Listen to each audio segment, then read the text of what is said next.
While I was editing this video from cleaning the stove, I noticed that this burner produced some really interesting red patterns, or like curvy patterns in it. I want to look at that more closely.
So that was actually really cool.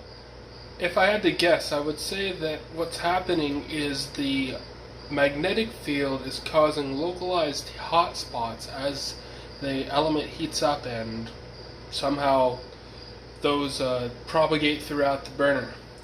If you know what's happening, let me know. It's actually pretty cool. I can't really film any longer than that because you can only see it when it's heating up, and it shuts off when there's no pot on the stove to keep it from overheating. Anyway, thanks for watching. That was not the video I was expecting to make, but yeah, they're both pretty neat. Anyways, have a great day. Subscribe.